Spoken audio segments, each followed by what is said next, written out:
Sweeney. Dwayne Sweeney. Sweeney's over. Can you please hand it over to your captain, Dwayne Sweeney? Welcome to Real Tales with Sweens. On this episode, I chat with Ben Brown. Ben is the creator and the face of Built to Fish, an online fishing show based here in New Zealand.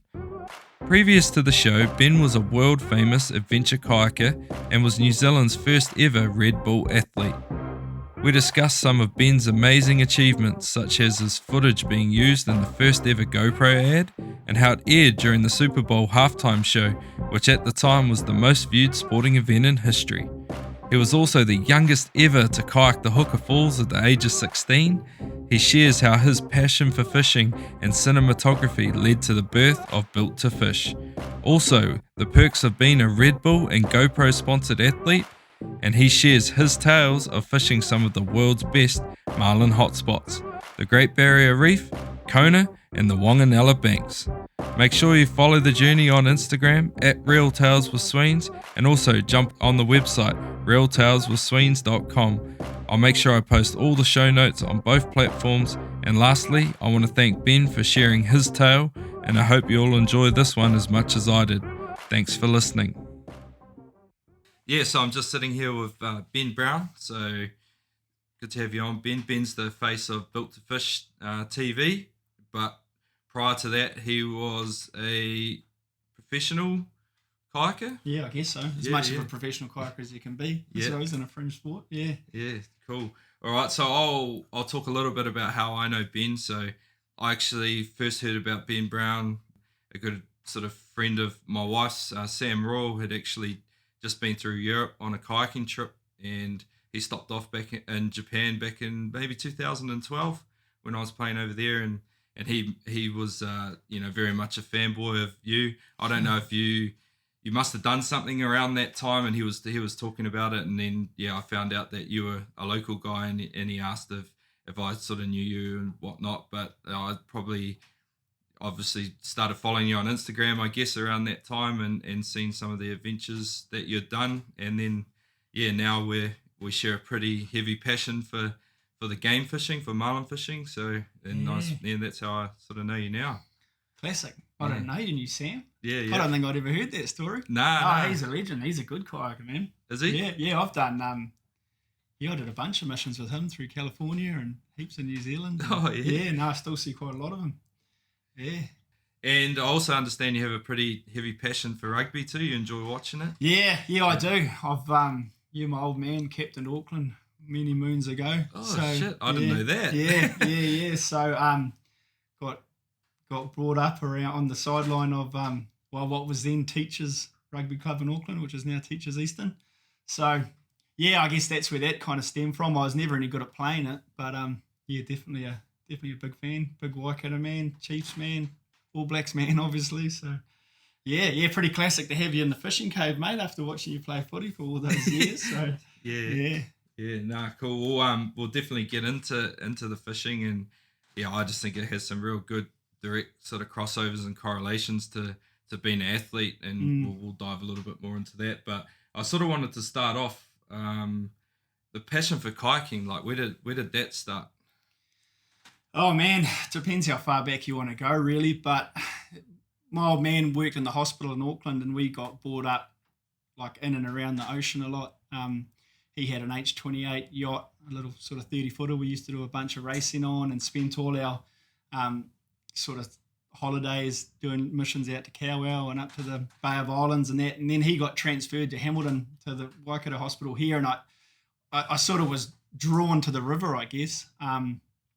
We grew up right next to it, and the sort of kayaking was a way of exploring it for me. We used to steal the little tender as real young kids and motor up and down the river with a little 2.5 horsepower on the back. And then, I sort of dabbled with the kayaks a little bit. And then during school, I went to St. Paul's here in Hamilton, and in our fourth form year, which is year 9, I think now, they split our year up into 2 halves, and we got sent off to a outdoor school down in the western bays of Lake Taupo called Tihoi Venture School. That's great for young men, eh? Oh, mate, it was crazy. At the time, it's pretty full on, you know, you're thrown in the deep end. And it's sort of at that age of 14, you know, you got a wide range of like maturity levels and physical development and that sort of thing. And to chuck everyone into the bush basically and into an old milling hut, you know, and you've it's got to basically like fletting, eh? You effectively, cook and clean yeah, and everything. it's definitely kind of been streamlined a bit now from what I hear. But in those days, we used to have to heat our water with the wetback stove, cook our own food over the fire. But off the back of that, we did a whole bunch of, we do 4.5 days school and then 2.5 days of outdoor pursuits during the weekends. And the kayaking was the one that really kind of grabbed me. You know, initially I wasn't very good at it and I was pretty scared by it. I don't think most people are that start kayaking. But I kind of kept at it. And when I came back to school, they had a kayaking club at school. And it was a cool way for me to just get out and see the country, you know. And I met a few guys that were a bit older than me that were really, really good kayakers, that sort of at, you know, New Zealand representative level, and they kind of took me under their wing, and the rest is history, really. So, right. You mentioned there you had like good mentors and stuff. But those guys, were they like sort of big on the international stage, or? Yeah, I mean, a lot of them were doing slalom kayaking, which is that Olympic discipline. And doing really well at a national level, but to make that step into the international scene, particularly in slalom, is really hard. You know, a lot of those, in those days, the Eastern Bloc countries and sort of those countries through Europe and obviously the States were all, you know, because it was an Olympic sport, they had massive funding behind them and had full-time coaches and trainers and, you know, and all the stuff that comes along with being an Olympic athlete. So then to make an impact in the international scene was pretty hard. But there was a couple of guys that were, you know, really like exceeding expectations. Seems to be a common theme. In New Yeah, Zealand, I think it is a common thread. We sort of punch above our weight. But I mean, where New Zealanders really stood out on the international scene was in the river running and I guess, for lack of a better term, that sort of extreme side of kayaking. And I guess that's born out of the, you know, that Kiwi attitude you just mentioned, but also just the calibre of rivers we have in New Zealand. So, I mean, once I started travelling around the world, sort of in a professional sense, Kiwis certainly had a pretty fierce reputation around the world. So that was pretty cool. Yeah. So just with that, was there a key run that you did or anything that just like burst you on the scene, or was it a combination of? Not really. It was, it's funny. It's not like other sports, you know, like I guess for you, when you became a professional rugby player, you got a contract put in front of you, you signed that, and from that second you were professional, you know. Whereas for me, for one, I didn't really understand that there was a way to be a professional kayaker. And to be fair, in those days, I mean, even these days, it's a really hard sort of club to break into. I sort of got the idea in my head in 98 when they had the freestyle kayaking world championships here. Well, it was a two years of competitions. They have a pre-world championships, which is like a test run, and then the following year they have the world championships proper. And they were both here. They were both here, on the Full James Rapid on the Waikato River in Taupo there. And that was the first time I was exposed to, you know, guys that were kayaking full time, had sponsorship, and were kayaking at a really high level. You know, this was before the days of social media where you know everything's in front of you. You know, we'd get the odd VHS tape would filter down here of these guys, you know, overseas doing these amazing things in their kayaks. So to sort of meet these guys and paddle with them and sort of get the idea that there was a lot more kayaking to do around the world, that sort of lit the fire. And what kind of got me interested was, you know, I was paddling with them and sort of at a pretty comparable level, which, you know, gave me a little bit of confidence, I guess, which is pretty key when you're paddling whitewater. Yeah, so, you know, so from there, I sort of was trying to make a plan as to, you know, how I could travel the world. And the first thing I did was during university, I worked a couple of jobs and, you know, worked at a gas station after classes. And then during my holidays, I'd do sort of general labouring and hammer hand work and that. And I saved up enough money to do a trip out to the Zambezi River to paddle with these guys I'd met that were on this Riot Kayaks Pro Team, which was a team of kayakers that was put together by a kayaker manufacturer in Quebec in Canada.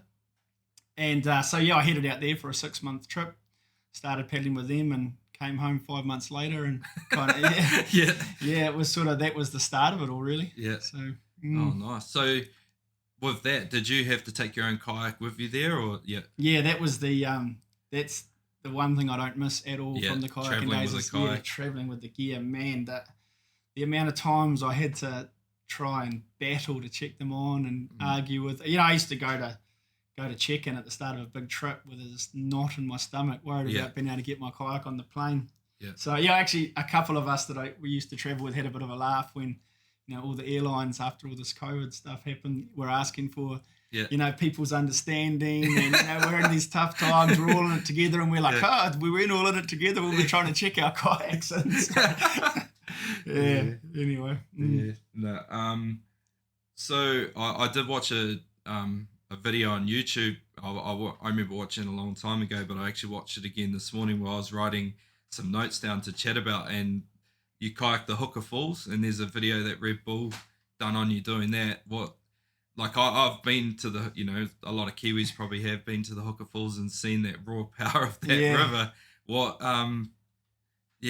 Can you talk us through that, and maybe talk a little bit about that little run too, because you actually describe it on that video and it gives it good context. I mean, Huka Falls it's a pretty unique rapid in New Zealand, because most of the time we're out in the hills away from nowhere, whereas Huka Falls is kind of like an amphitheatre. And I think in that video I describe it as the closest opportunity you'll get to kayaking in a stadium, because most of the time you're there paddling at the banks aligned with people.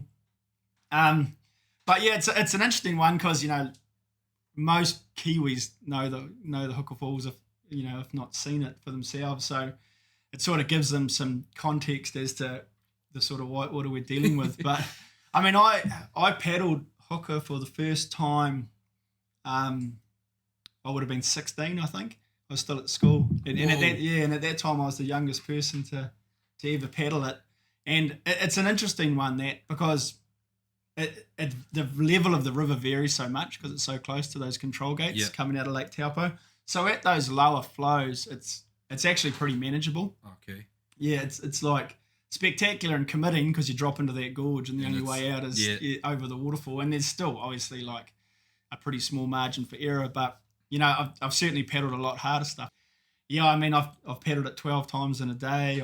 I've done it in the middle of the night. But I mean it's kind of hard to compare. Like I say, when it's at a low level, sort of 50 cubic meters a second, it's pretty manageable. But you start getting up over 100 cubics, and it's a totally different beast. You know. And you've done it at that sort of level as well. Yeah, I have. And I mean, more recently, some international guys and a couple of the Kiwi rock stars have paddled it at really, really high levels with varying degrees of success. Open pretty much. Yeah. And a Red Bull athlete from Spain was actually down here last year, and he paddled it at over 200 cubics and got an absolute pasting. It's worth searching that one up on YouTube because he gets a hiding, and he's a unbelievably good kayaker. So I mean it people get pretty comfortable paddling Huka just because it's easy access and it's something they think about a lot, but it's definitely still got the ability to remind you who's boss from time to time. Yeah. So you mentioned there you've kayaked, that's not the most dangerous one you've done. Have you got one that really stands out to you, or one run that it gave you the absolute shit? Oh yeah, I mean I got plenty. Yeah. It's funny because when you're paddling on a whitewater river, the sort of margin between something going good and something going really bad is so small that some of the most dangerous rivers aren't necessarily the most spectacular ones. Yeah. And it's same with the situations you get in. You might sort of get pushed up against a rock and be teetering on the edge of either just washing left and being totally fine, or washing right and certainly dying. So it's you're trying to avoid those situations, obviously. But I mean, if I had to pick out one river, and I always go back to it because I get asked that question a lot. We did this section of the Nile River in northern Uganda. It was a 5-day trip between two big waterfalls, and I think it had been attempted 9 times before we did it.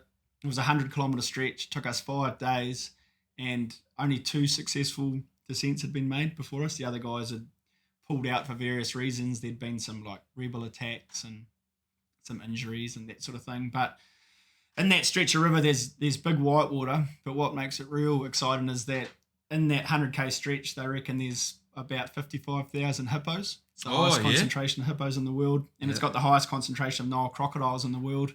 And the whole northern bank is controlled by the Lord's Resistance Army, which is Joseph Kony and his rebels. So there's a lot of kind of crazy stuff going on, and you have a lot of scary close encounters with African wildlife, and obviously on the shore as well. There's all sorts of weird and wonderful African jungle creatures. But I mean, that was super intense and super dangerous. But at the same time, it was like one of the most incredible experiences, probably the most incredible experience of my life. Like 5 days of just complete focus and fear and exhilaration and all the stuff that I kind of looked for in that adventure kayaking. So I'm not sure I'd do it again. I certainly wouldn't now. Yeah. But it's nice to have ticked it off the list and have those memories. Yeah, cool. Yeah. So with I watched the video with the Huka Falls one. When you come off there, like it's a fair old drop, and there's no suspension in a kayak.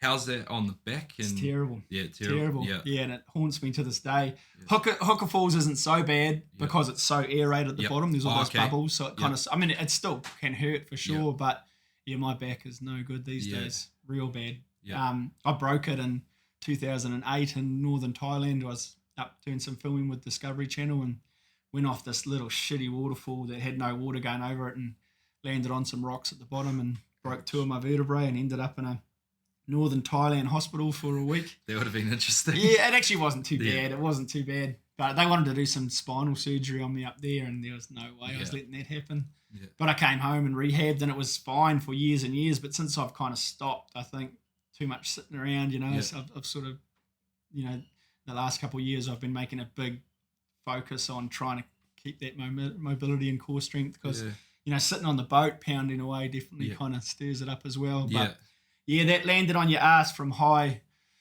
heights is no good for your back. And that is the only suspension pretty much is your spine. And there's techniques we're used to use to try and kind of take the impact more on your abdominal and core muscles, kind of kicking the nose down at the last minute and stuff. But, I mean, once you start free falling in a kayak, if you haven't got it quite right at the lip, you sort of don't have a lot of control. You can sort of make small adjustments, but inevitably from time to time you land flat. Yeah. With rugby, I noticed that too. Like as soon as you stop, that's when things start to stir up. But when you're sort of, constantly training, constantly doing it, your body just adapts and gets used to it. So. I guess it's like a motor, eh? You keep using your outboard on your boat and it goes and goes and goes and you leave it parked up for the winter and stuff starts breaking down. But I guess it's the price you pay, for following your passions. Definitely. So we touched on it there, like Red Bull, they were a big part of your kayaking career. Are you still involved with Red Bull? Nah, not really. I mean, I'm still mates with a bunch of the guys that I was on the team with and the various managers I've worked with over the years. But my last contract with Red Bull finished in 2018 and I kind of stayed on for a little bit longer doing some mentoring stuff for some of the young athletes and some production work, but I just didn't have time to keep doing it, But no, they're a huge part of my life. I was the first ever New Zealand Red Bull athlete and was with them for 18 years. So, it was pretty cool. Because it's an amazing global brand, eh? It's just like you look at the caliber of people that they deal with and it must be extremely humbling for you to, I guess maybe even satisfying too, for the work that you put in to be able to be associated to a brand like that. Yeah, I mean, humbling is a good word. Yeah. That's certainly how I felt at the start, like sort of getting your Red Bull helmet is like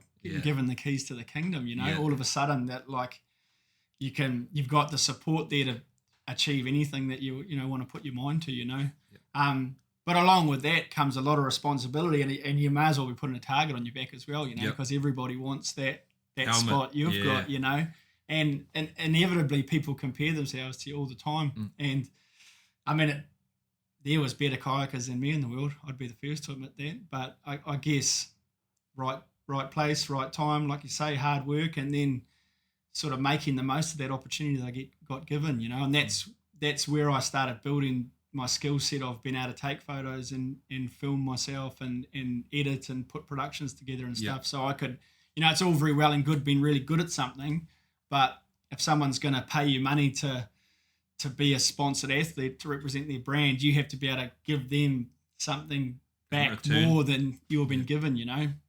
And in the world of kayaking, like I said earlier, you're always out in the middle of nowhere, and you know, a lot of the time, no matter how much marketing budget you get, you can't get a TV crew in there. It's just, you know, feasibly and physically impossible. So, you know, being able to develop that skill set was, you know, super valuable to me, and it was a way that I could repay that investment that was being made in me. Yeah. So, yeah. So some of the people you would have connected with there with Red Bull, like, is there any like real superstars that you got to rub shoulders with? Yeah. Well, there'd be a lot, I'd imagine. Yeah. I mean, man, there's a bunch. Like, I used to go over to quite a few Red Bull Australia events, so spent quite a lot of time with, you know, the likes of Mick Fanning. You know, through GoPro as well, I met a bunch of superstar athletes, Sean White, Sonny Garcia. Ended up going to Sonny Garcia's house on the North Shore, actually. Yeah, Nice. My wife and I went there for the day. Yeah. Travis Rice, snowboarder. Yeah, I mean, Yeah. countless guys, yeah. And the thing you find when you meet those guys, is that they're just, it sounds stupid now, but they're just dudes, you know? They're just like normal fellas.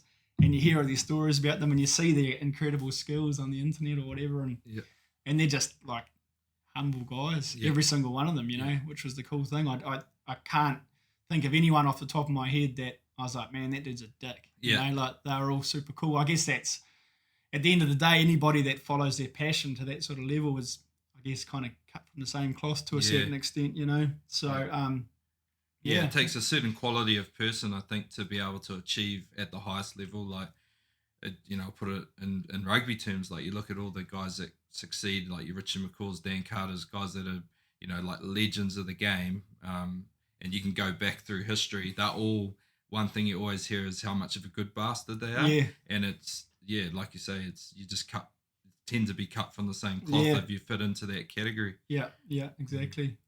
Yeah, so you touched on it there also. So, like, being a GoPro athlete, and you talked a little bit about your sort of, I suppose, developing that passion for your cinematography and your photography and that sort of thing. And you also mentioned the summits there with GoPro. What's some of the coolest, you know, sort of summits or testing things you've done with GoPro? Oh, man, I could bore you for hours with those. The first one we ever went, the first ever GoPro athlete summit we went to was in the Napa Valley in California. And we got flown into San Francisco and got picked up by, I guess it was kind of like a bus version of a limo. Like, it was kind of like first class in a bus. So there's someone waiting there with a sign. I came off the plane, met them, hopped on this limo bus thing, sat next to Sonny Garcia. That was the first time I met him. I was totally like buzzing out, and I was like, oh shit, Sonny Garcia, this dude's gonna kick my ass. And we ended up like swapping iPhone games. I'd been like playing games on my phone, trying to kill the time on the plane, and he was there. And I was like, oh, what game you playing? Oh, yeah. Had a bit of a yarn, and then I walked into the sort of foyer of the like vineyard we were staying at for a few days. There was only maybe, I don't know, 30 athletes there. And this guy comes up to me and he picks me up and he's, Ben Brown, so good to meet you, man. I'm a big fan. And he obviously saw the blank look on my face. And he goes, you don't know who I am, do you? And I was like, nah, sorry, man. And he goes, hey, I'm Nick. And I was like, oh, cool, what do you do, Nick? And he goes, oh, I own GoPro. It's like this young dude. And I was like, damn, you're stoked. And he goes, bro, I am stoked. Yeah. But yeah, they took us out. We had a bit of a welcome dinner and some wines and that night. And then they took us out to this Sonora Valley racetrack. Gave us like full race car training. Got to drive Audi R5s around the race course, all mic'd up to like a chase car. And yeah, we did all sorts of cool stuff. But yeah, that was pretty epic. But I think my favourite GoPro summit I did was at Turtle Bay on the North Shore of Hawaii.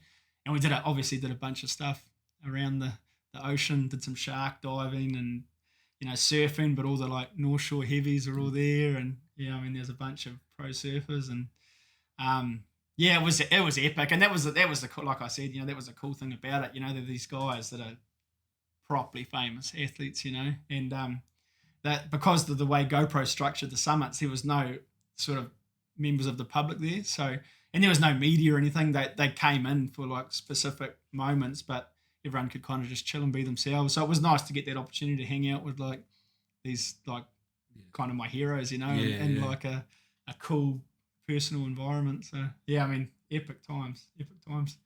The cinematography side, so did that sort of stem from, I suppose, that relationship with GoPro? Nah, it goes way back. Goes way back? Yeah, when I first went to the Zambezi River, I ended up getting a job as a video boater doing rafting videos for the rafting trips, and that was kind of how I funded myself to stay like 5 times as long as I was supposed to be there for. Yeah. And you know, prior to that, I'd been doing a little bit of video work, but I kind of got, when I was working on the Zambezi, I got the, you know, sort of developed those skills of that kind of run and gun style of shooting where you had to like be really ready to film stuff as the action happened, and then race back to the rafting base and do a edit that in enough time for when the clients came back to give them a screening and then sell them the video. Yeah.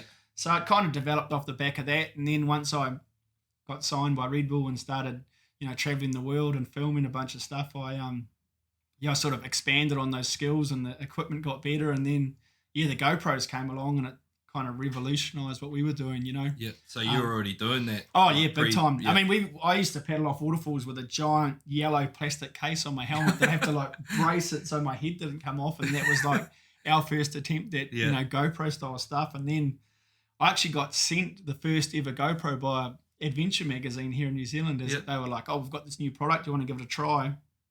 And I tried it, and it was the first ever kind of GoPro, and it didn't work that great. And then they brought out the original Hero camera, and I ended up getting given one of those by the distributor in New Zealand just as a sort of go out and try it. And that was a way better version of the camera. And started filming a bunch of stuff and put up a little clip on YouTube in 2010 and got this email from a guy, and he introduced himself as one of the 7 people that worked at GoPro at the time. And they were interested in buying that footage, and I was like, yeah, go for it. And initially it ended up getting used as a little like YouTube video that was getting a bunch of views. And then I was in the States at the time in August, and they started playing it during the X Games as its own standalone ad, which was pretty epic. And then the following January, on some random Monday morning, I'm like cruising around doing my chores and that, and then I come back to my phone and I had like 50 missed calls and all these text messages, and it's pretty bad actually. The first instinct I had was, oh God, like someone's drowned or something. I was like, shit, this is bad news. Open it up, and I'd been the halftime Super Bowl commercial, GoPro's first ever Super Bowl commercial, and it had 498 million viewers. It was the most viewed sporting event in television history at the time. Yeah. So that was pretty crazy. At halftime. And it was just me. It was just a 30-second video that I shot in the Kaimai Ranges in the Bay of Plenty. And I was actually pretty out of it because the video I put on YouTube, the original one, it was a bit longer than 30 seconds, but I used to go on this website and get remixes from like aspiring DJs and use the music because there was no problem with the music rights. And when GoPro bought the footage off me, they were like, hey, who's this DJ you're using? And I'm like, oh, it's this dubstep DJ called Skrillex.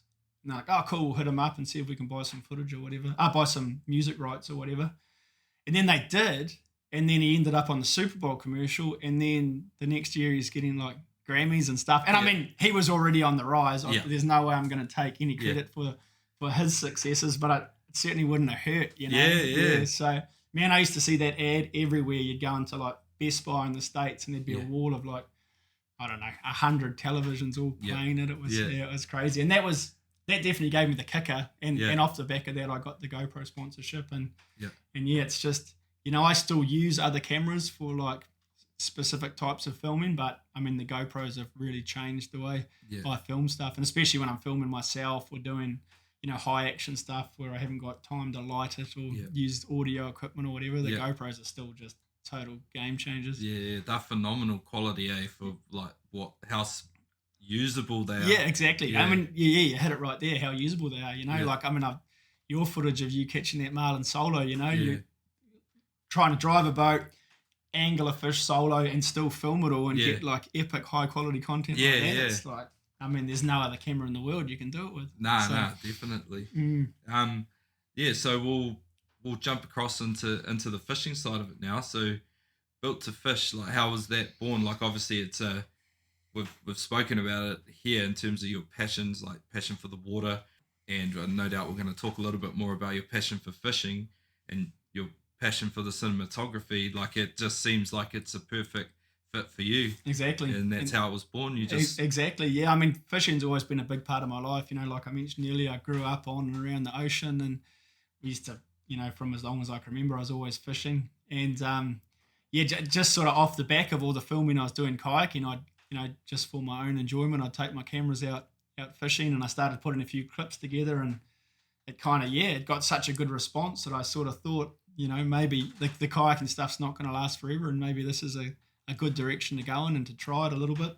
And that was kind of how it was born. I'd sort of seen, you know, all of us keen fishers, or the majority of us, you know, love watching Matt Watson on TV, or, you know, these fishing shows back in the day, you know, Graham Sinclair or Jeff Thomas or whatever. And, you know, those guys sort of had that on TV aspect all sewn up, but I'd sort of hadn't really seen anyone that was doing that kind of level of broadcast quality content in the online space.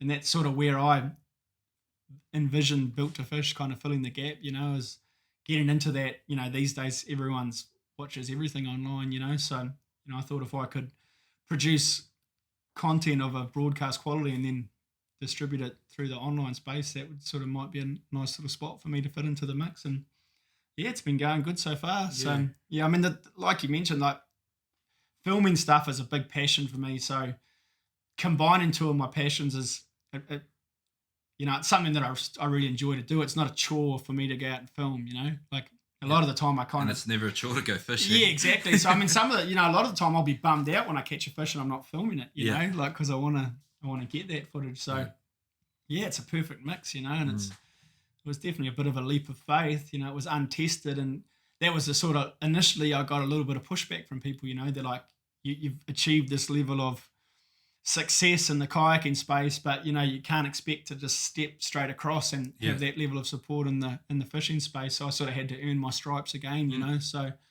it was nice. It was, for me, it was really sort of invigorating and refreshing to sink my teeth into something different, you know. Kayaking was a massive part of my life, and it always will be, and, you know, I've got no regrets from having such a long, successful career, but, you know, sort of taking, you know, leaving that behind and going into something new was scary, but like I say, at the same time, it was kind of like pretty motivating, you know? Yeah.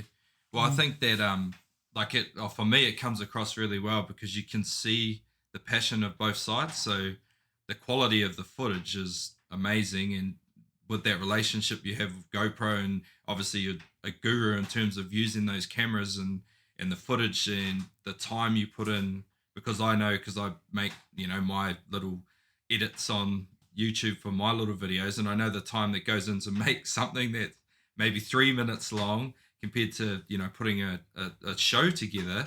I know the amount of effort that goes into that, but it also shows your high level skill, and then your passion really comes through, because it takes passion to commit to something like that. Yeah, you're right. Yeah. You're right. And it's, I mean, it does, it's years of trial and error that's kind of got me to where I'm at. And I think if I sat with a full-time professional editor, he would cringe at my process, you know, because a lot of it's self-taught.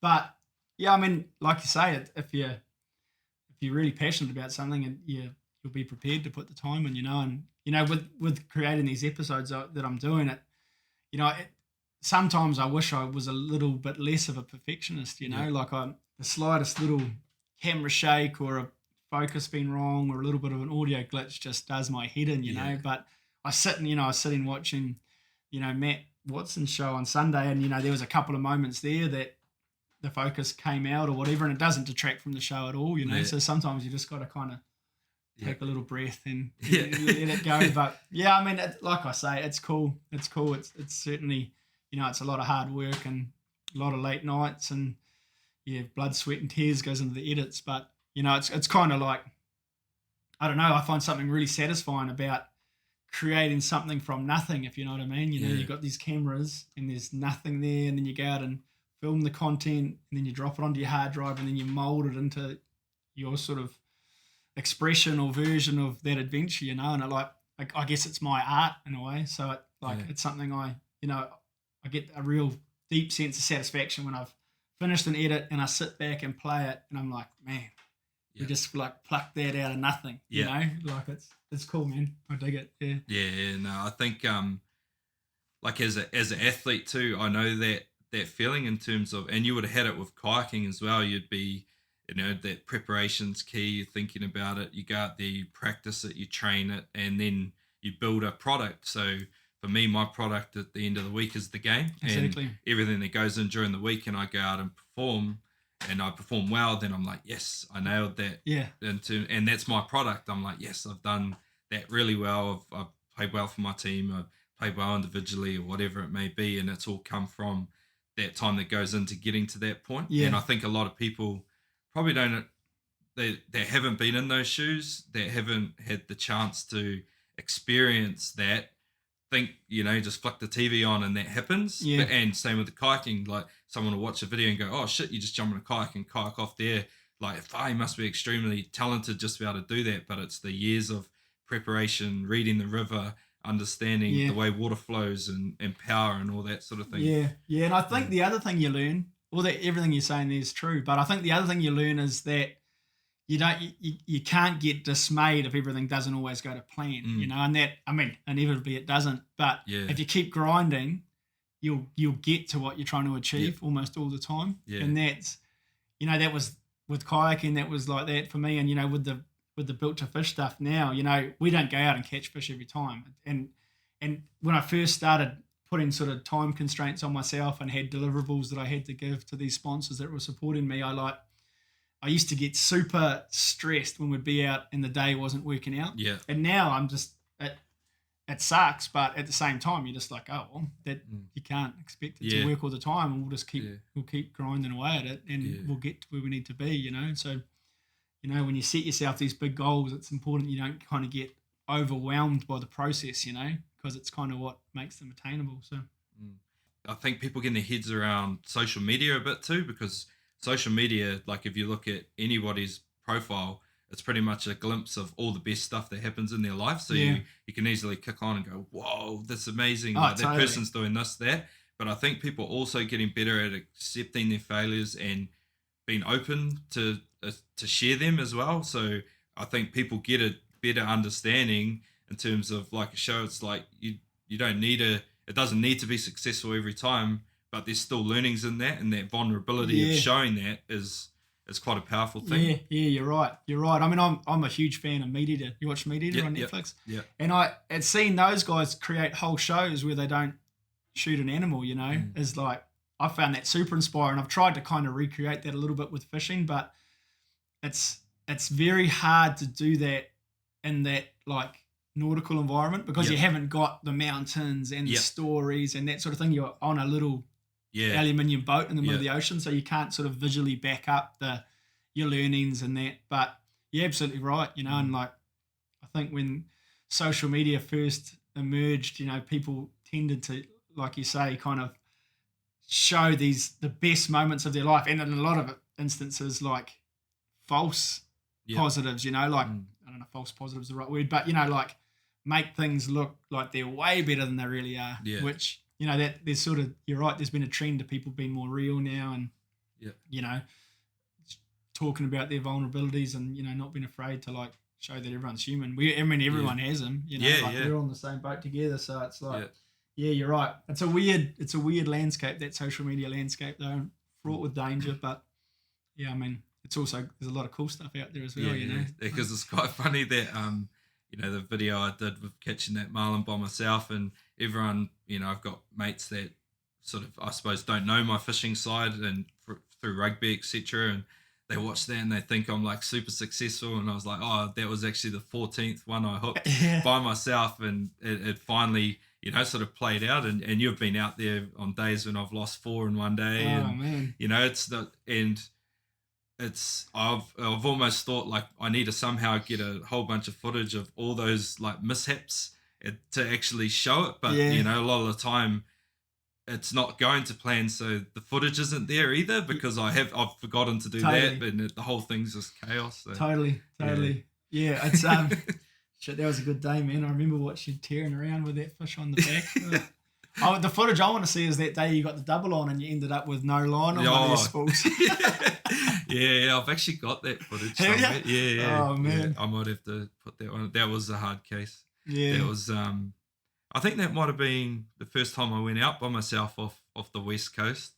Yeah, and that day was magic though, eh? Like I think you caught 2 by lunchtime. Luke and that had done something sort of similar, and I was talking to yous, and I remember I was heading out towards you guys because my radio's a bit low to the water probably, it's a bit scratchy. And I was heading out a bit further, and then I thought, I'm going to stay in closer. It looks good here. And I must have gone a few mile off the area I was working, and I thought I'll go back. Like there was a lot of bait fish there, so I turned around, went back, and pretty much drove over top of it, turned, and then bang, one on, bang, another one on, and then I had a third one when I was clearing the other lures, a third one chasing that, so I'm trying to get it away. Yeah. Probably should have let it eat it, because then I might have at least got one of the 3. Yeah, give yourself another chance. Two fought the first one for maybe 10 minutes, probably not that long, probably 5 minutes, and then that one got off, and I thought, I still got one on, and turned around at about 50 metres of line left. Oh, man. Yeah, I remember listening to the VHF commentary of that. You're like, yep, got a fish up. I was like, man, he sounds so calm. You're like, I got 2 on, and I was like, bro, you better get busy winding those things. Yeah. I suppose that calmness of it, like, because it can be so chaotic, and there's so much, I guess, like in a way, like for a better word, boredom, but it's not boredom for me, and we'll talk about that a little bit more, no doubt. But yeah, I suppose rugby's really taught me to regulate my emotions, and inside I'm like, jump out of my skin, but then I know that if I get like that, I'm going to stuff something up, and in the end I stayed too calm, and now that stuffed up for me. Man, maybe I should have played more rugby, bro, because I'm the opposite. I used to get silly excited, like, everybody calm down, and I was like, we're calm, bro, you're the only one that's freaking out. And then it was actually from watching video footage of myself, I was like, oh, dude, you need to like pull it together. That's not helping anyone, especially when they fall off, trying to blame everyone. Yo, you guys, it's not your fault, it's my fault for choosing a shitty crew. But it's exciting, I guess it's because you spend so much time like nothing happening, and then it just goes from 0 to hero in one bite.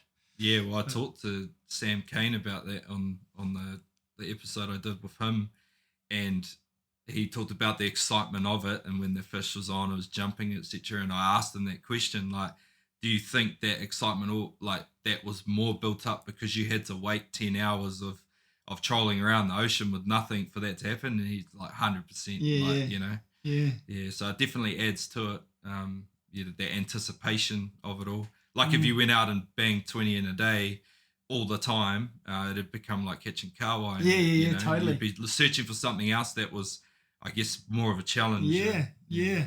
You're right. I often think about that, And it's, I sort of think if we caught these all the time, would we still want to go out and catch them? And I guess we would.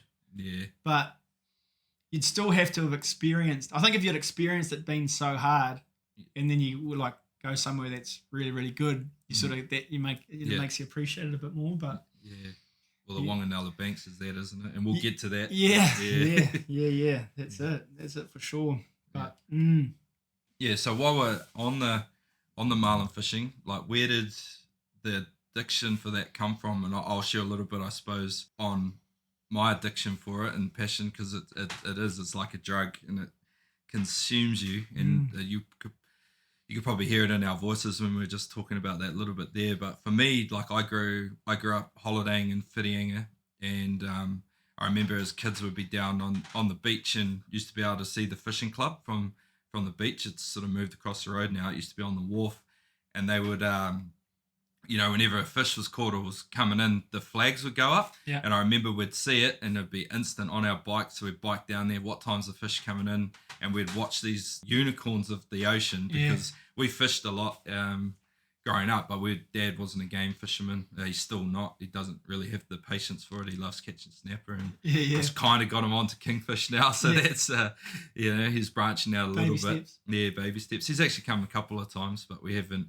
sort of had any action. But I think if we get some action, maybe he'll get the itch a bit more. But yeah, so I remember going down and just seeing these amazing fish come in, and I honestly thought they were like these mythical creatures that were only for the rich and famous. You had to have a big launch, because they were all coming in on big launches.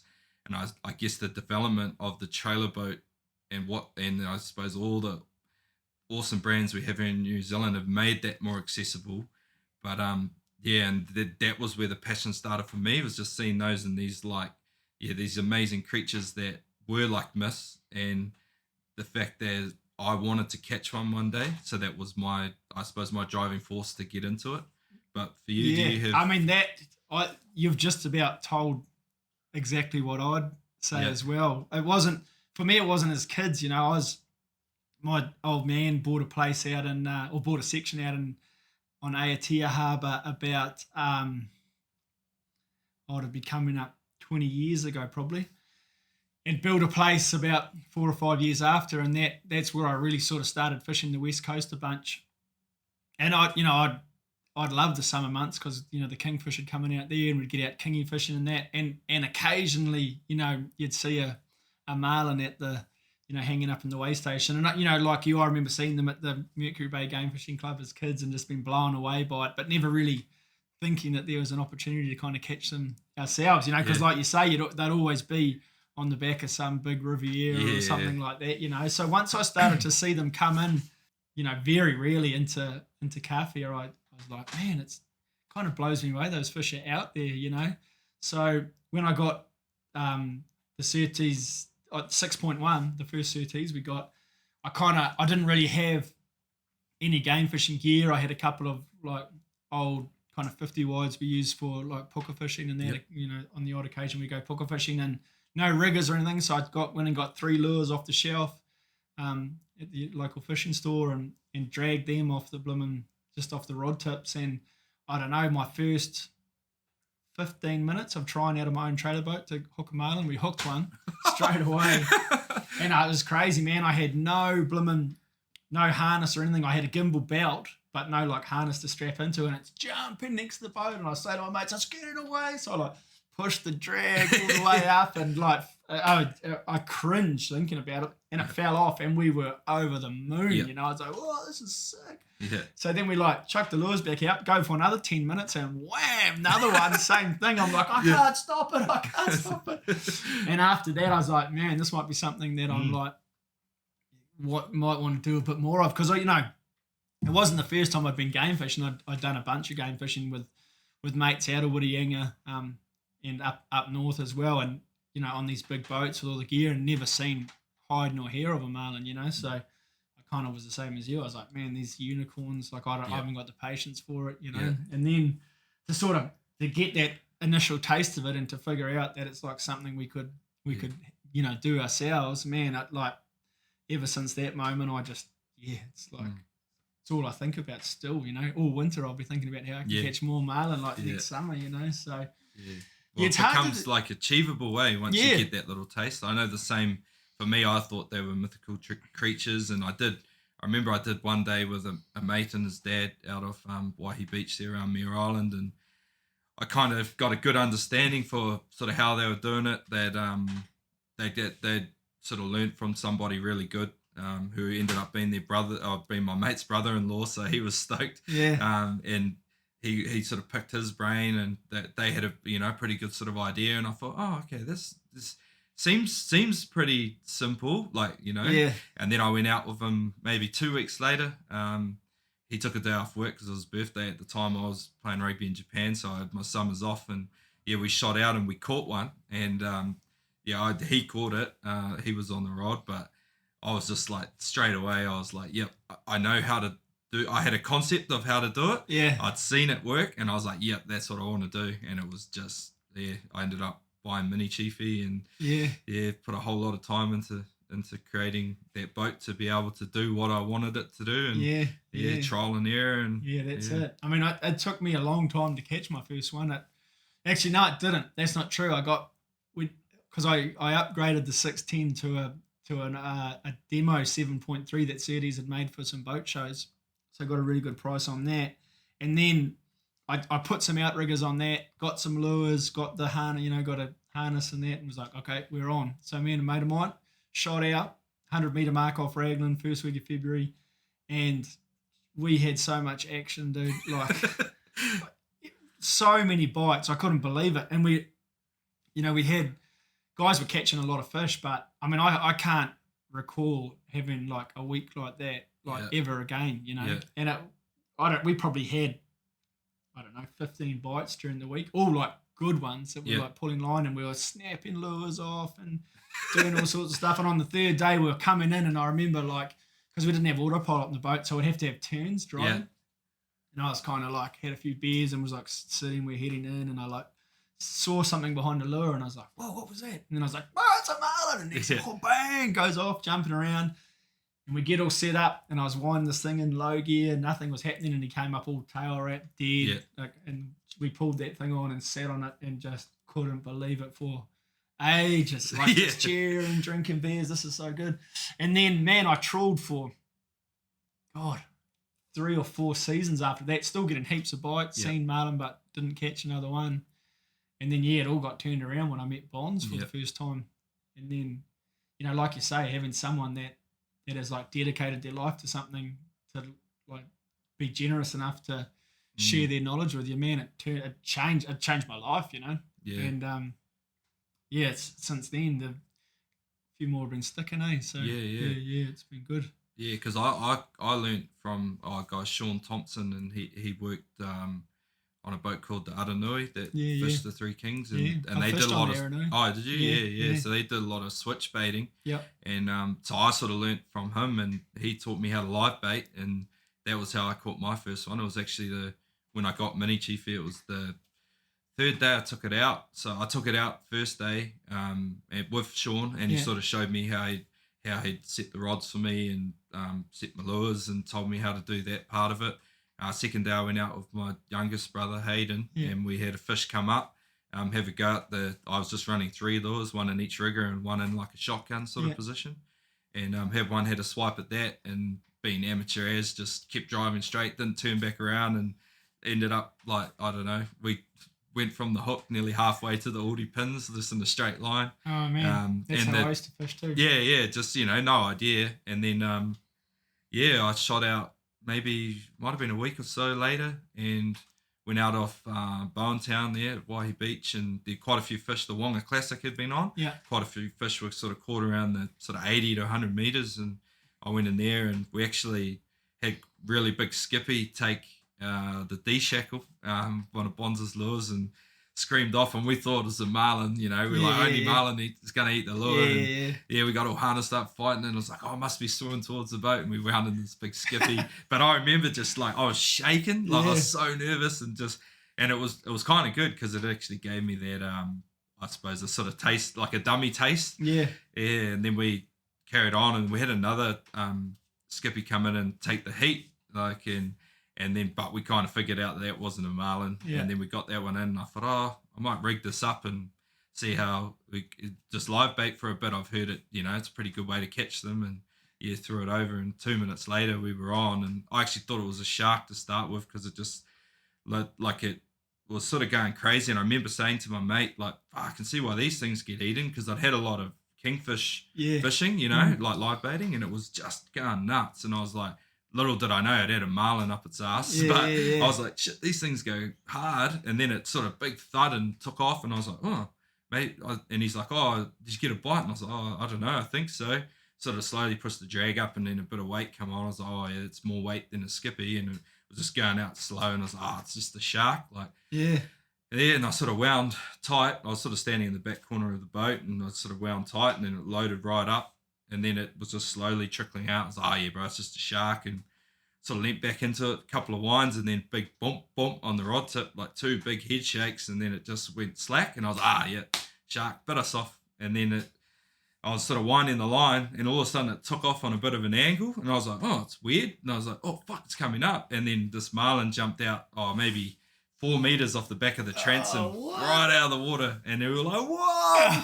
And then it took up, got up, tail walked, like maybe sort of, 150 meters, just going nuts, jumping, tail walking. There's a big, like 50-foot riff trolling past, and it just was going ape shit right across the front of his bow. And I was like, oh no, it's going to get cut off. And he, like, good bastard, just whacked his boat in reverse, probably reversed over a couple of lures or whatnot. But and he comes over the radio, good luck, boys. And and then an hour later we boated it, and I was Yeah, I was screwed before that, but that passion and it just reignited you're again. real screwed. Yeah, I was proper screwed. Yeah. No, it's good, man. It gets me excited just talking about it. So we'll actually talk. I want to talk about last season. Like, you had an unbelievable run at fishing out of Kawhia. How many did you end up 15. 15 fish for the season? Yeah, from 17 bites. From 17 bites. Yeah. Do you want to actually talk a little bit about that? You mentioned Bonds there, and I know that you fish with his system, and you mentioned also about the drag and stuff.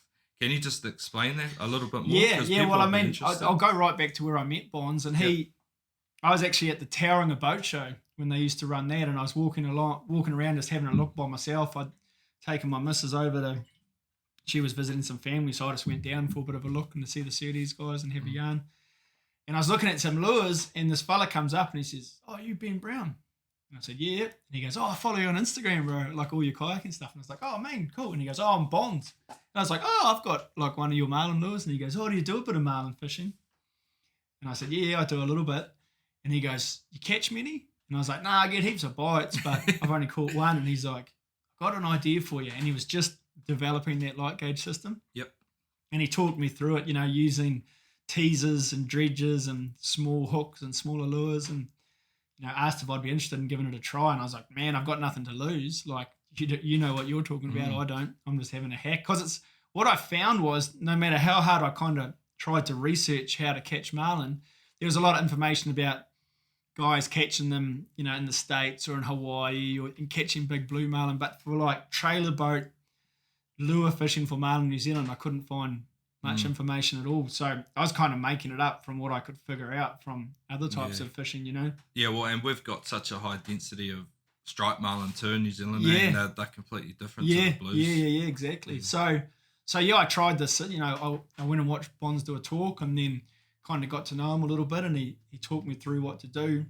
And all this gear turned up, and I set it up in the driveway on the boat, re-rigged my riggers, so I'm running my my corners and my riggers out of the outriggers, and it sort of looked all right. I was like, man, this is a lot to kind of figure out, especially once you add the dredge boom and the dredge in the mix, and the daisy chain on the other side of the boat. But so it was the start of the season, like first week of January, and I thought, oh, well, we'll go out and have a bit of a shakedown and see how all the lures work and how all the gear works with all these lines coming back into the riggers.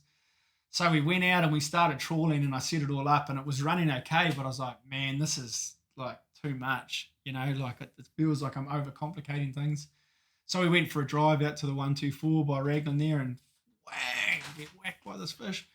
And then it was kind of like your live it when it went off slowly, and I was like, I think it's a shark. And then it went slack, and then we were still moving forward, and I saw a marlin come up and smoke the other corner. And I was like, whoa, that was definitely a marlin. And it was I was on the rod that we thought we had the shark on. And it pulled off, came out of the rigger and got a tip wrap and snapped straight away the line. And I was like, I was hooked up to a fucking shark, and now I've bloody missed a marlin. Yeah. So I fight this shark for like an hour, kept doing big long runs, and we're chasing after it. And I was all pissed off because I'd lost the lure, lost this marlin. And I wind this fish in, and it comes up, and the boys are like, "Looks like a marlin, bro." And I looked down and could see the big blue stripes. And I was like, "Oh, it's a marlin. Everybody relax." And we wind this thing in, and one of the fellas is like, "What the hell's going on there, man? Have you got like a knot in your line or something?" I was like, "Nah, it looks all good to me."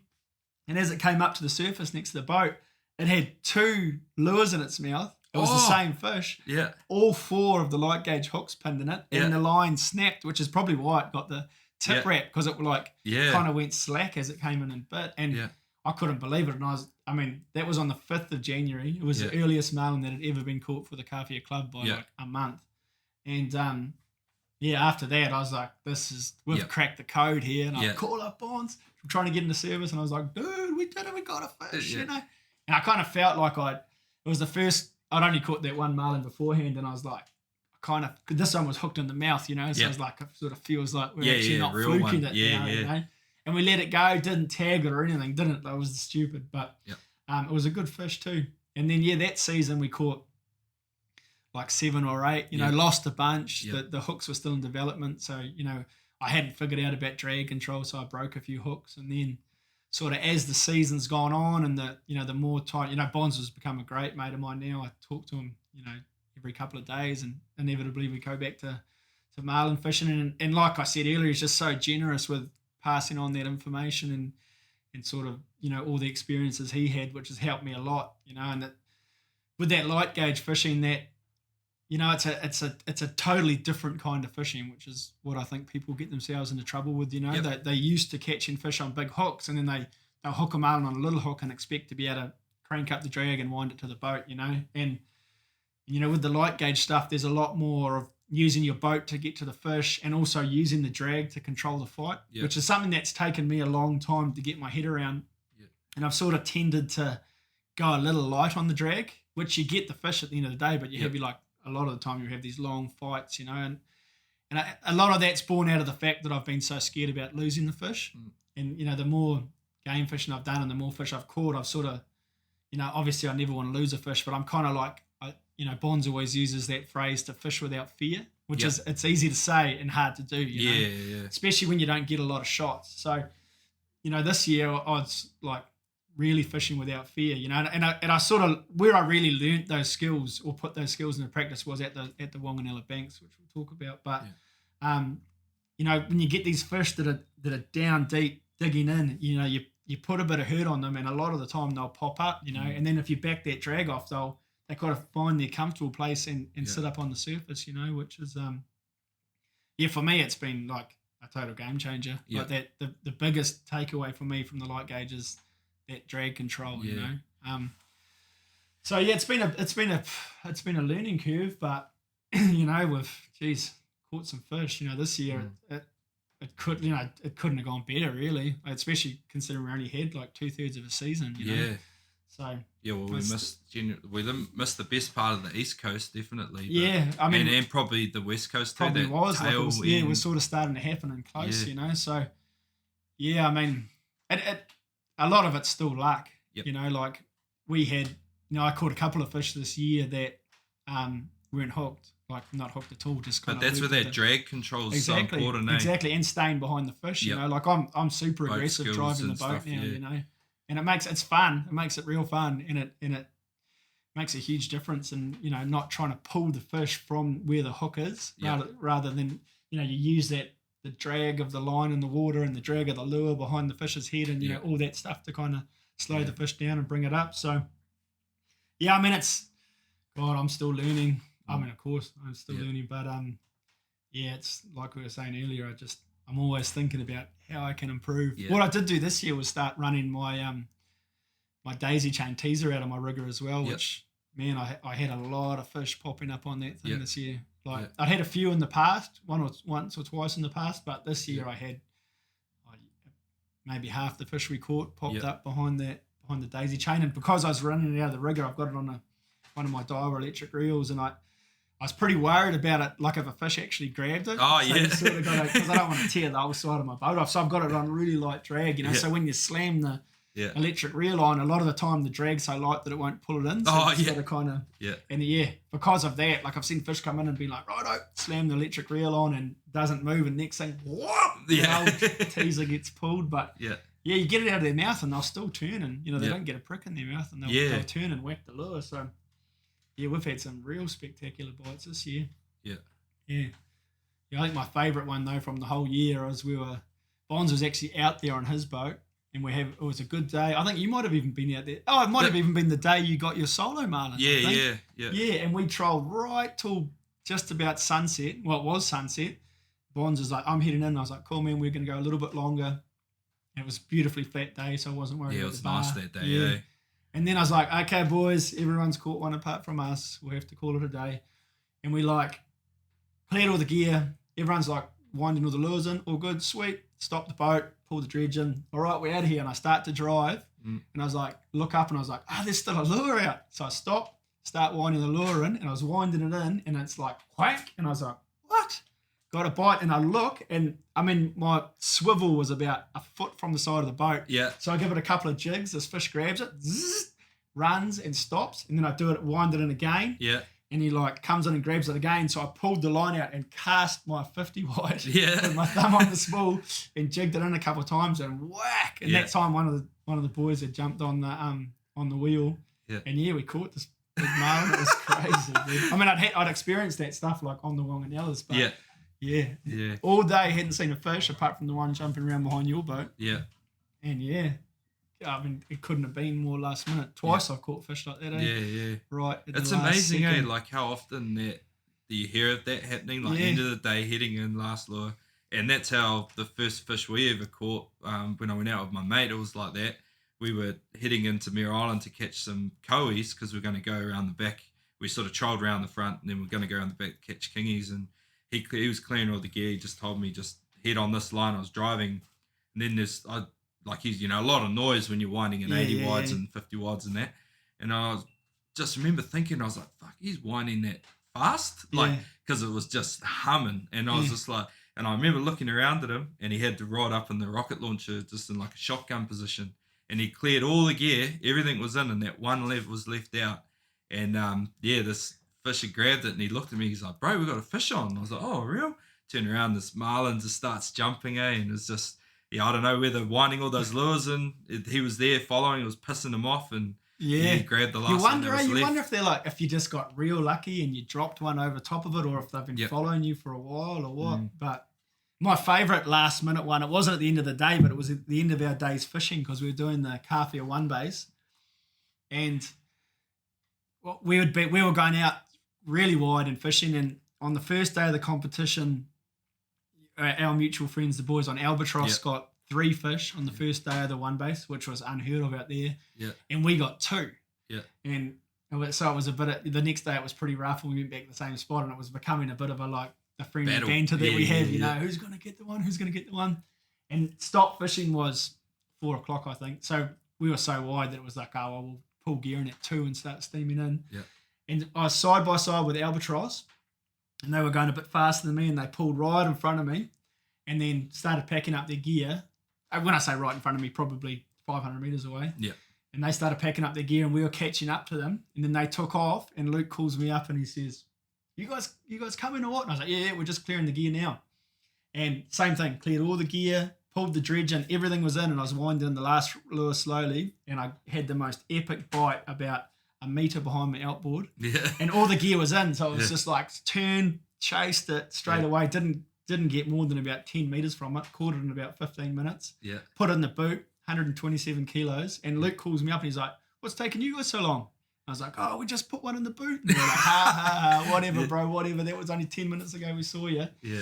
And we get into the boat ramp, and they were like, are you being serious? Actually, we didn't get into the boat ramp. They were at the boat ramp, and we went steaming past them on the way out to the club. Yeah. And they were like, Ben's either like really taking this joke to the next level, or they've actually got a fish, and they come down winning fish. Yeah, it was classic. But it's nice having all the gear in when you hook up. Yeah.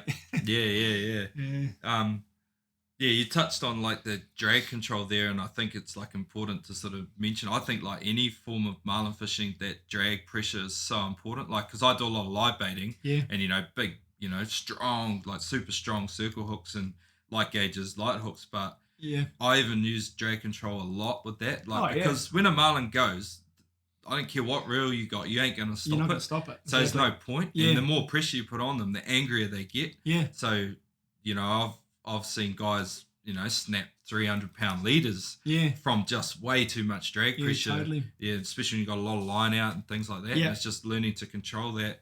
And like you mentioned, you catch fish that aren't hooked if you use your drag properly and drive properly and stay behind the fish. Yeah, and I mean, I think that if there's one takeaway anyone that's interested is wanting to know about drag control, it's only ever to use as much drag as you need to get line back in. Like I've been lucky enough to fish in a couple of like hot spots around the world now, Kona, Hatteras in North Carolina, and the guys there are fishing, with the potential of getting like granders, and they're fishing with 130 wide, 60 kilo gear, 600-pound leaders, and they're still using as little drag as they can kind of thing, For that reason, there's no point, like you say, that you're never going to stop a fish with drag, and all you're going to do is break something and lose the fish, So I think that's where a lot of people make that mistake, is not really, a drag is not a brake. Nah. It's a way of like controlling line going on and off your reel. Yeah.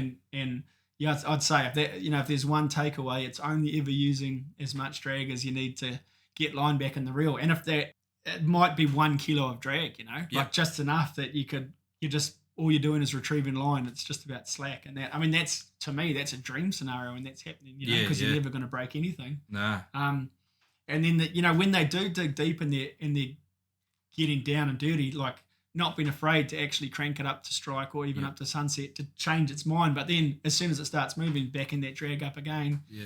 And the same when they start jumping. Like I think that's the time you really got to have as little drag as possible. When I've got a fish jumping, I'll have the angler using only enough drag to stop the line, like birds going in free spool and overrunning. Yeah, so many times, when a fish is jumping, it's got its lure flying around in its mouth. If you put tension on it there, it's putting all that weight on the point of the hook, and it's also going to turn the fish's head towards you and like have no resistance. It's just like a straight line from the hook to the rod tip, and it's a good way to lose a fish. So yeah, it's all like you say, man. It's trial and error and it's experience, but yeah, that's one of the lessons that I got taught by Bonds that really changed what I was doing. Yeah, like super important. You mentioned there, like the guys using the biggest gear, trying to catch the biggest fish, like granders. That's still how they fish. It's the same theory. Yeah, it's the same theory. So they don't all use that, but the successful guys do. Yeah. So yeah, it's something to be said for that. They do it for a living every day of the year.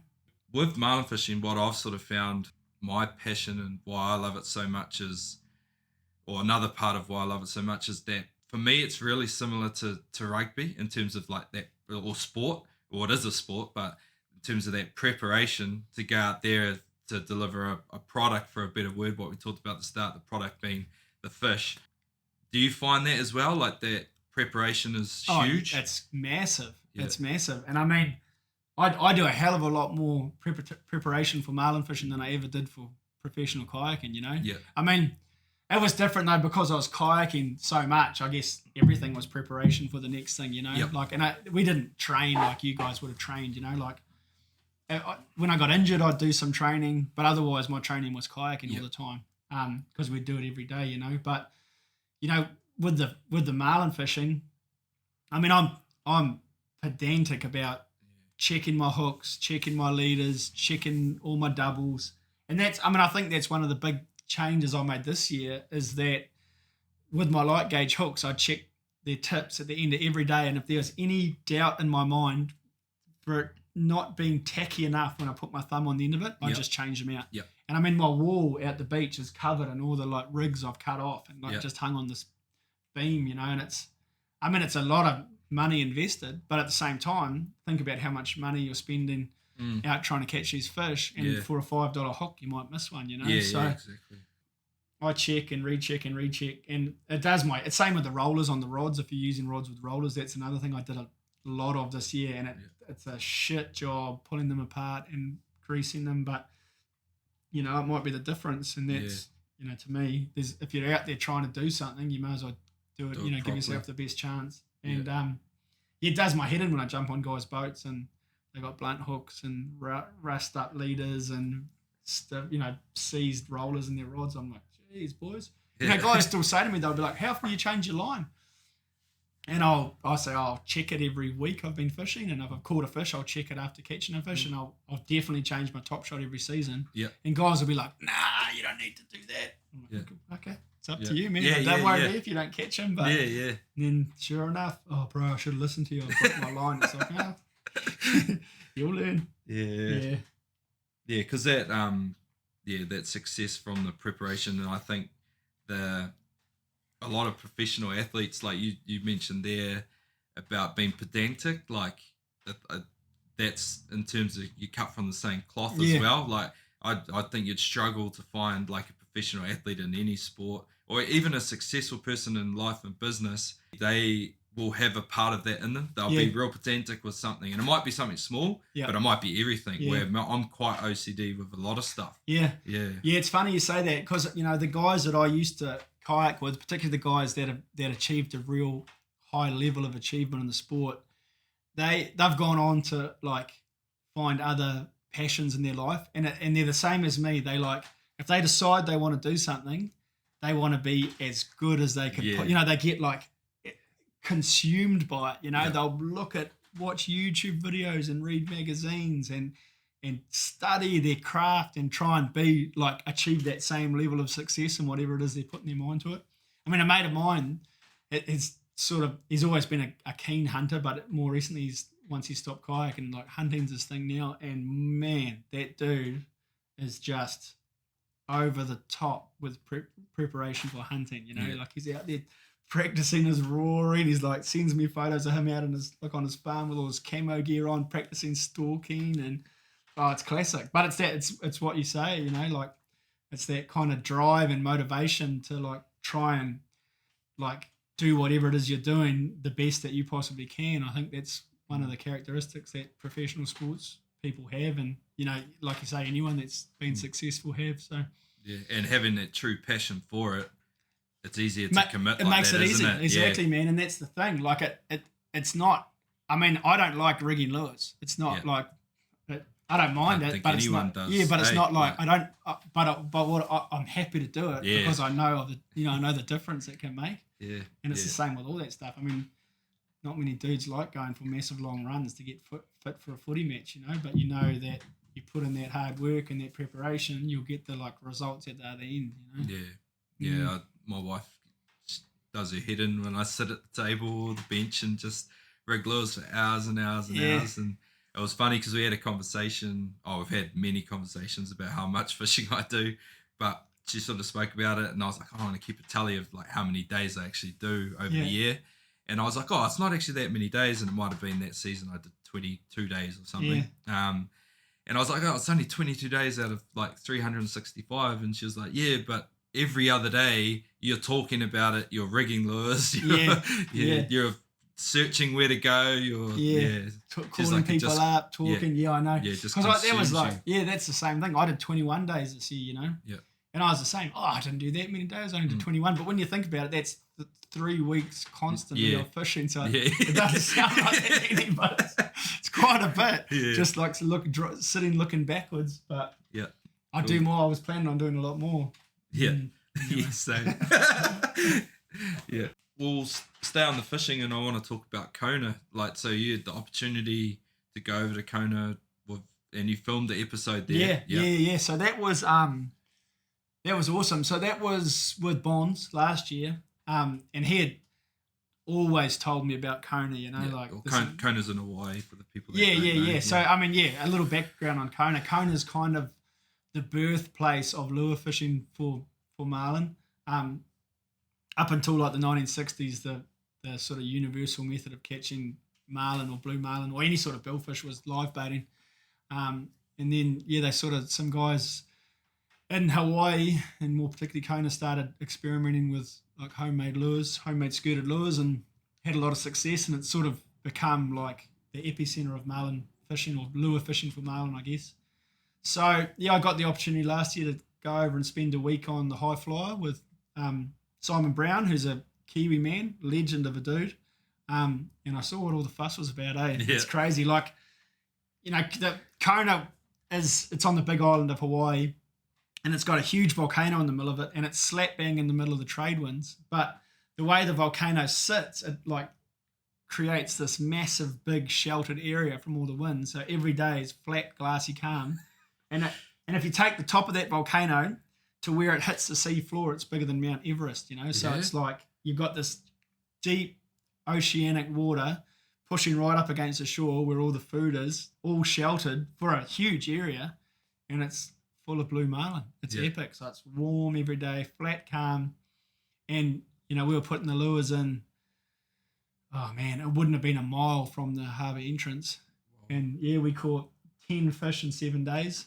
A lot of them were quite small, sort of blue marlin between like 60 and 100 kilos, but got a couple up around 150 kilos, and then one that was probably easily 300 kilos. And you know, it's a nice fish. Oh man, it was a beast. And what about the one that came in underwater? Yeah, that was crazy. That was when we had the big one next to the boat, and I just had my GoPro over the side on a pole, like filming the fish boat side. Came home and edited it, and you can just see this big girl cruising behind it. And that we'd been fighting that fish for it was a quick fight, but it was still probably 20 minutes. Yeah. And so I assumed that fish was like Hanging there the around. whole time. Yeah. And I actually had another GoPro up on top of the tower, and I went back and looked at that footage, and you can see that like the whole time there's a like big marlin following us around. Oh, yeah. Yeah. So, yeah, I mean, it's epic. Kona's, man, it's crazy good. Like, Yep. And I mean- that opportunity came up through your relationship with Bonds? Yeah, Like, yeah. So, you two planned that out? yeah, it was kind of so the high flyer sport fishing through Captain Brownie, they put up a prize for the Bonds Skins tournament that was run out of the Wongarei Deep Sea Anglers Club in Tutakaka, and it was, I forget, the prize was 5 days fishing in Kona on the high flyer, and it was a one of the categories that they had bad weather and it like never got won, so basically that Brownie was booked out for the whole year and he had this 7 days, and Bonds was like, man, do you want to come over and go fishing? Hell yes. And I was like, yeah, I had a whole bunch of air points from my kayak and stuff, so yeah, I jumped at it and went in there not knowing what to expect, and yeah, I was blown away. Like, we were supposed to be going back this year again, but obviously that won't be happening. But yeah, I mean, it's a place that it's crazy good and just easy, lovely, warm fishing. I'd love to get a trailer boat over there. Yeah. I sort of started scheming when I got home, wondering how I could. Yeah. Yeah, I actually spoke to a couple of guys that had shipped trailer boats over there, and the shipping's pretty cheap. And Yep. it's just it's kind of, you've still got to pay for the boat, obviously, and it's a pretty big investment to have a boat somewhere where you're only going to fish. I mean, maybe if you're lucky, you might do 6 weeks a year or something. But I mean, anywhere. I mean, I guess everywhere you go game fishing, there's always a chance of catching like, a 1,000-pound grander. Yeah. But there's a real chance. Yeah, you know what I mean? yeah, Like, it's quite common, eh? yeah. And every time there's that opportunity, like that just adds another whole element. Have you ever come across or had a real big one come in or anything? Nah, not on my Time boat. I mean, here? I've had some. I've hooked some big ones. Nothing like a grander. Yeah. But I mean, another awesome opportunity actually I got was to go across to the Great Barrier Reef and fish with Tony Carpenter on Hellraiser, which he was crewing on, and on one of the trips I was on for that one, the boys caught a grander. Yeah. And I mean, I've like all keen fishermen that have been into a fishing club, like I've stood and looked at like molds of granders on the wall and been like, man, imagine that thing coming up behind the boat. And when you see those things pop up, it's another level, man. Those things are massive. Yeah. Like, it's crazy. Like seeing Tony leader that thing, that's some ballsy shit, man. Yeah. Like hanging on to those fish with a pair of like leather gloves on, like it's like 400 kilograms of angry beast, So and they're in their element. You're in their element. It's a massive. Like, I got renewed respect for those guys, like not only the leadering, but just the whole process that goes into fishing on the Great Barrier Reef. Like, it's no lure. Well, like we did no lure fishing. It was all like dead baits and live bait. Oh, actually, no, all dead baits, skip baits and swim baits. Because the sharks get the live bait, say, or Yeah, something. yeah. And I mean, even the skip baits, like the barracuda and the wahoo, get them, and those boys are working from sun up to sundown, like either catching bait or rigging bait and the little bait management. Like, I went on that boat and I was starting to feel like I was getting a bit of a handle on the fundamentals of marlin fishing, and I went out to the Great Barrier Reef and was like, I don't know anything. Yep. Like, these guys are like, I would, like, if someone said like jump on a boat and try go catch a black marlin on the Great Barrier Reef, I wouldn't know where to start. It's like, a lot goes into it. I was blown away by that. Yeah. But yeah, seeing those big girls come up, man, she's that's something that'll stick with me for a long time, eh? Yeah, I've had a couple. I hooked what I'm pretty sure, like Tony's looked at the photos and stuff on it, but a real nice black marlin out of Whitianga, where I got that big striped marlin, and I had it. Yeah, had him. I had two on. I actually thought that it had eaten both the baits, but they came up sort of jumping side by side, and this thing was massive. Like, it made my legs shake, sort of thing. And like, I don't think it would have been a grander, but it was a big fish. Yeah. And the striped marlin came up, and it looked like it was about 60 kilos. So it was tiny. It's jumping around, and we ended up losing the big one after sort of 10, 15 minutes. Yeah. It wasn't hooked. The line was all obviously wrapped up. But Was it on a live bait or lure? Yeah, it was on a live bait. Yeah. I had 2 liveys out, and I had 2 Japanese guys with me. Not the ones that caught the 190, but it was the year before actually. And we caught the stripey, and it was 152 kilos, and this thing looked so small compared to this other one. And then another one up north, we had a real nice one come in on our short corner, and its back was up out of the water, and it was a very, very big fish. Wow. Yeah, it's cool, man. I mean, that's the cool thing about fishing. There's always that that chance, opportunity. You know, like that was a weird thing in like fishing for those. Actually, the blues and the blacks in Kona and the Great Barrier Reef. Like, I really struggled seeing them. Oh yeah. Like. Well, the stripies, they tend to they light muck up, around, and they stick their fins out of the water. I mean, the black marlin, the boys would be like, there's a good one, it's a big one, still there. And I'd be there with my polarized glasses on, like, I can't see it. And then, like, finally I'd see this thing. But it was amazing how in tune they'd got at, like, spotting them. Yeah. And same with the blue marlin, you know, like, if they had a good surface bite, you'd sort of see that whack. But when I was up in the tower, I could obviously see them a lot more. But, I was surprised, it's definitely different spotting those different species of marlin coming in. You know. Well, the big, like the blue marlin and that, like I've seen a couple come in on a mate's launch, and they like come in brown sometimes. Exactly. You wouldn't. It's like this big dark shape in the water, and it like almost looks like a seal sort of color. Exactly. And then he's like, yep, there's one on the rigger, and I'm looking at it like, what?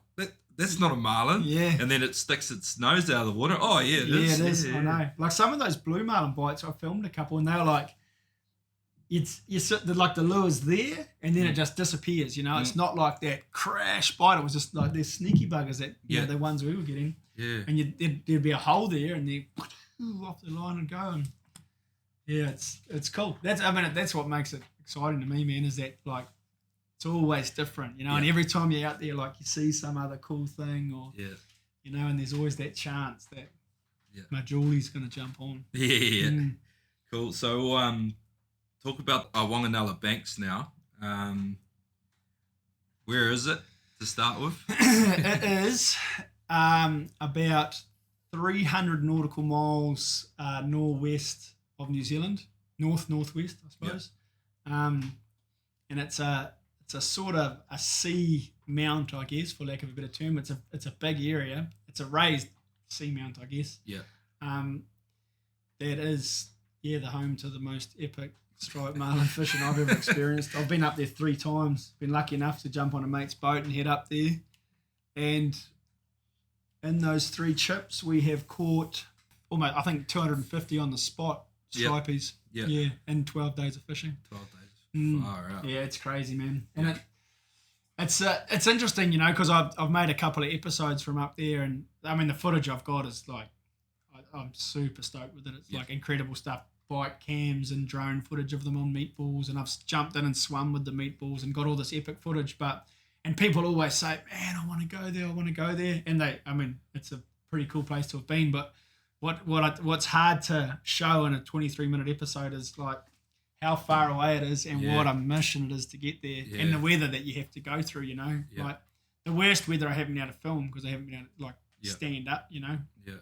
So it's pretty full on, but she's a special place. And, because how long does it take to get there? So I've been from Whangarai, and I've been from the Bay of Islands, and it's from Whangarai. It's about it depends on the currents, but 3 days, and then.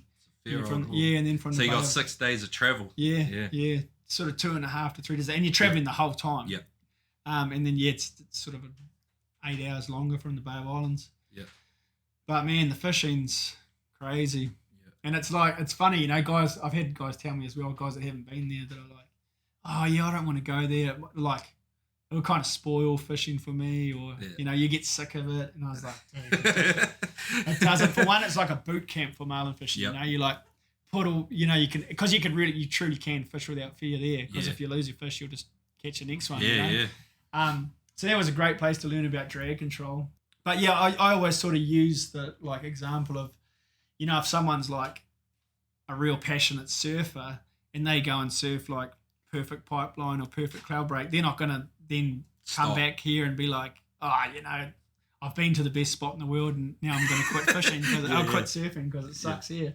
So it's kind of the same, and it's different, like I don't know, it's like Never Neverland when you get into it. I mean, we had one trip up there. So out of those 250 fish, we caught one trip, we caught 97, one we caught 115, and the other one we caught 37, Well, 37 is still crazy, but it's still, like it definitely is not a sure thing up there. And I know people, boats that have been up there and caught one in 4 days and that it's still fishing. But it's pretty, the thing I really like about going up there, apart from like I still get a kick out of like big adventures, is just, I don't know, like you read the old stories and see the old footage of like the early days of game fishing in New Zealand, and I kind of feel like that's what it was like. Yeah, like I'm always like, man, I really wish I could have experienced like fishing like that, like you hear about these guys catching, in the Bay of Islands, catching marlin, and like a big mission being like out past Stevie's or the Ninepin or something, and these guys are catching crazy numbers, and I'm like, man, imagine going back to those times with like modern gear and equipment. And I guess like going to somewhere like the Wanganellas is kind of the closest I'll ever get to experiencing that. So yeah, hopefully I get to go back one of these days soon. It's pretty cool. Yeah. Pretty cool. So yeah, you mentioned there, like it's it'd be a great place to go to learn. Yeah. Really, because you just get so many shots. You can really critique your craft, and for you, the proof is in the pudding. Really, like you've come back and this season, if you look at it now, like you've had a few trips up there, and you would have had plenty of chances to learn drag control and get a real good understanding of how they feed and totally. everything. And you're like, I mean, there's a few things that I've learned that I've implemented. I mean, obviously I keep going back to it, but the drag control, and you realize how much load you can put on those little hooks, especially when they're hooked, The other thing is like not getting super stressed when the fish don't bite, well, not when they don't bite, when they don't get hooked. Like there, after like 12 days of fishing with huge populations of striped marlin, there's very clear periods when the fish are like feeding and just like mucking around with the lures, and a lot of the time there we sort of found in the morning you'd get a bunch of bites and quite a low ratio of hookups, because you'd get a lot of those like ones coming in and flicking around spectacular. But then in the evening you'd get those, like you're looking at the lure and next thing, boof, those crash bites, and we would get those are always the ones you catch. Yeah, totally. Yeah. You'll still catch those ones that flick around, and that's where I really like light gauge, because they'll stick into parts of the fish that heavier gauge hooks might not necessarily stick into, just because they're like so sharp. And that's one of the things I like about them, because you'll catch those ones just in the side of their face or through the end of their bill, those ones that aren't really that committed. And same with like feeding lures back to fish, like that's something that, because we don't use riggers there, so it's quite easy to like drop a lure back and retrieve it, and drop a lure back and retrieve it. And I do that a lot now. Like if we get a bite and the line comes out of the clip, I'll like run the lure back, I don't know, 30 meters, and then just slowly retrieve it. And that's the same thing. So the boys, change of speed. Yeah. And get a lot of bites like that, eh? And that's the same thing the guys were doing in Kona, like get a bite, they'll drop the lure back, retrieve it, drop it back, and just kind of get them a bit jazzed up. Yeah. So it's just, it's just nice having that number of fish and not really caring about whether you catch them or lose them. And, we're always kind of trying to catch them in a hurry up there too. So you use a lot more drag than you necessarily would if you were like really worried about catching the fish. And that gives you a good idea of, it kind of amplifies that what changing the drag does to the way a fish fights. And I mean, it's not a 100% guarantee. Like some of them are just all dog down, and there's nothing you can do. But yeah, it's pretty cool. And you sort of get that feel for it as well, like it's hard to explain to someone how to control their drag and feel what the fish is doing. It's quite a sort of intrinsic kind of thing, I guess, or instinctive, and getting the opportunity to catch like 50, 60, 70, however many marlin, you sort of develop that kind of feel for the drag control. Yeah. So yeah, that's something that it's pretty cool to like take away from there and implement back here in New Zealand. So yeah, cool. So what do you got sort of coming up with the show? If you Oh, we got plenty on. I've been lucky enough this year to sign on with a couple of big new sponsors, which is namely Daiwa New Zealand and Hunting and Fishing New Zealand. So I'm doing a bunch of filming in association with them. So, like a lot of people, we kind of had those few months off that have put everything a bit behind schedule. So we're busy trying to catch up a little bit on some filming. We're going to hopefully get out west tomorrow and do some deep dropping with some electric reels, and then week after next I've got 6 days down in the canals doing some trout fishing for the big trout down there, and then that looks pretty exciting. I'm pretty excited about that. It's kind of been a trip that's been on the list for a while, so we've given ourselves 6 days down there, so hopefully it gives us a good opportunity to get into some big ones, and then it's kind of that spring rush. After that we'll be doing a bunch of soft bait stuff. Di was coming out with new bait junkie range of soft baits, which we've been testing, that look pretty epic. So and all the prep work for summer. All the prep work for summer, man. I know we've got the man cave set up over lockdown, so we'll be doing some rigging. So cool. So now lots on the go. It's just trying to navigate the weather bombs at the moment, but hopefully we get a few breaks and rip into it. And you mentioned a bit earlier, Daiwa developing some game gear. Well, it's so what they're developing. I suppose I'm allowed to talk about it. Too late now. Yeah. I guess it's we can delete it. Oh, it'd be fine. It's like the lever drag of their Saltiga range of reels. Yeah. So they're not necessarily game specific. They're more of a they vary all the way in their 10 size up to an 80, which isn't an 80 wide. It's just the model number. Yeah. So it's for a whole range of different kinds of fishing. But the biggest sizes are sort of your equivalent of like a 50 and a 30 and a 50. Oh yeah. Yeah, and it's. Well, with the new line rules and having top shots and having hollow core braid, like 30 is all you need for striped marlin in New Zealand, 100%, isn't it? 100%. So, that bigger size, it'll hopefully we'll get some to play with before the season. So, it'll be perfect. And it'd be so nice to use usability. It'd be like a GoPro in terms of the camera. I've got one of the 30s here, so I'll show you. Oh, wicked. But, they're nicely, the Daiwa stuff is just stunning, so, and that Saltiga range is there. Sort of flagship model, so I've been excited about that for a while. So looking forward to using some of that gear for sure. So. When I was in Japan, I got to see a lot of stuff that we don't get in the market here, and some of that Daiwa stuff is well, it's the biggest fishing brand in the world. Which people just don't like the Rolls Royce of fishing. So it's been I've been loving been working with those guys. It's a great crew in New Zealand and pretty progressive with their thinking and sort of see the value in the online stuff. So nice. It's been a real good partnership. So I'm stoked on that one.